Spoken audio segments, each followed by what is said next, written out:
India में digital banking कितनी तेज़ी से ग्रो कर रहा है वो पता चलता है कि कुछ ही दिन पहले आईसीआईसीआई ने लॉन्च किया था आई मोबाइल पे। और अब भी 12 तारीख को इंडियन पोस्ट की तरफ से लॉन्च किया गया है डाक पे बाय आईपीपीबी, जो कि फुल्ली एक डिजिटल पेमेंट बैंक होगा।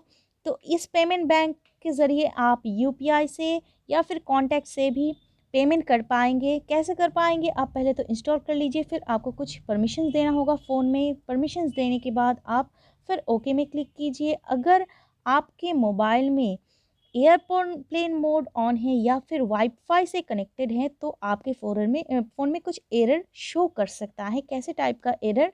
मैं आपको यहाँ पे शो कर रही हूँ। जैसे पहले तो आपको एसएमएस का कुछ परमिशन देना होगा और ऐसे आपका एक एरर आएगा, तो आपको वाईफ़ाई ऑफ़ करना होगा या फिर एयरप्लेन मोड को ऑफ़ करना होगा। फिर सिम को सिलेक्ट करना हो, जिस सिम के साथ आपका कोई जिस अकाउंट को आप लिंक करना चाहते हैं वही लका अकाउंट लिंक्ड है।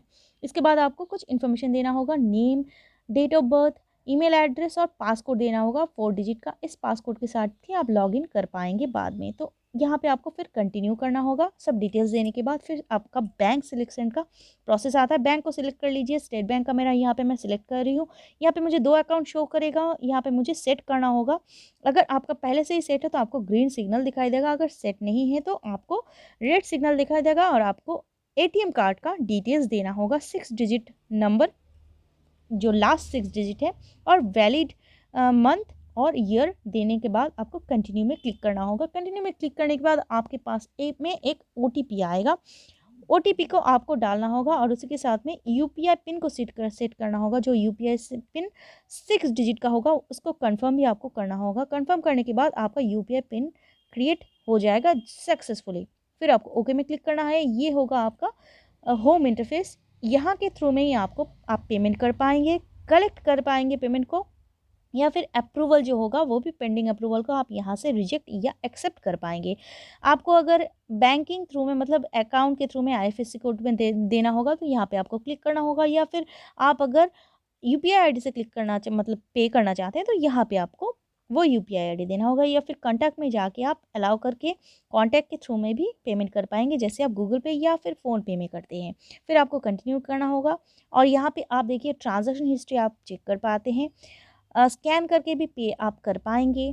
अकाउंट का हिस्ट्री भी आप यहाँ से ही देख पाएँगे। कुछ और अकाउंट आपको ऐड करना है वो भी कर पाएँगे। मैंडेट में जाके आप क्रिएट मैंडेट भी कर पाएँगे। बेनिफिशियरी को यहाँ से ही आप सिलेक्ट कर पाएँगे और यहाँ पे आपको कुछ परमिशन देना होगा स्कैन में अगर आप जाना चाहते हैं तो। और उसी के साथ-साथ देखिएगा आप माय प्रोफाइल में जाके खुद की प्रोफाइल को चेक कर सकते हैं। यहाँ पे एडिट कर सकते हैं। प्रोफाइल में जाकर आपको सेटिंग में ऑप्शन मिलेगा। सेटिंग में आप फिंगरप्रिंट सेट कर सकते हैं। यहाँ पे डीरजिस्टर कर सकते हैं। यूपीआई आईडी को सेट कर सकते हैं। पिन को सेट कर सकते हैं। लैंग्वेज चेंज कर सकते हैं और बाकी जो देखिए कंप्लेन वगैरह चेंज पासकोड ये सब कुछ यहाँ पे आपको सेटिंग्स में ही मिल जाता है। तो अब मैंने यहाँ पे फिंगरप्रिंट सेट कर लिया है और फिर आपको फिंगर सेंसर में जाकर लॉगिन करके मैं दिखाती हूँ कैसे ये ऑटोमेटिकली फिंगर सेंसर से देखिए लॉगिन हो जाता है। तो पासकोड की कोई ज़रूरत आपको नहीं होती है। ये देखिए लॉगिन हो चुका है और जब भी मैं मेरे प्रोफाइल में जाके अगर मैं फ़ोटो को सेट करना चाहूँगी तो यहाँ पे जस्ट मुझे कैमरे में सिलेक्ट करना होगा और फ़ोटो को देने के बाद देखिए अपलोडेड सक्सेसफुली हो चुका है ये मेरा। यहाँ पे पहला ही क्वेश्चन आता है आपके मन में कि ऑलरेडी इंडिया में बहुत सारे पेमेंट बैंक्स अवेलेबल हैं, तो आप इस पे रजिस्टर क्यों करेंगे या फिर क्यों इसको चलाएँगे? तो पहली बात ही ये है कि आप लोग जानते ही हैं, बहुत सारे रूरल एरियाज़ में जहाँ पे कि कोई भी बैंकिंग फैसिलिटी अवेलेबल नहीं है, वहाँ सिर्फ़ पोस्ट ऑफ़िस चलता है। तो पोस्ट ऑफ़िस का जो भी फैसिलिटीज़ हैं, वो कोई भी यूपीआई सिस्टम अभी तक नहीं दे रहा था। जो आप डाक पे के ज़रिए आप पोस्टल अकाउंट को भी ऐड कर पाएँगे और यहाँ का सर्विस भी आप ले पाएँगे।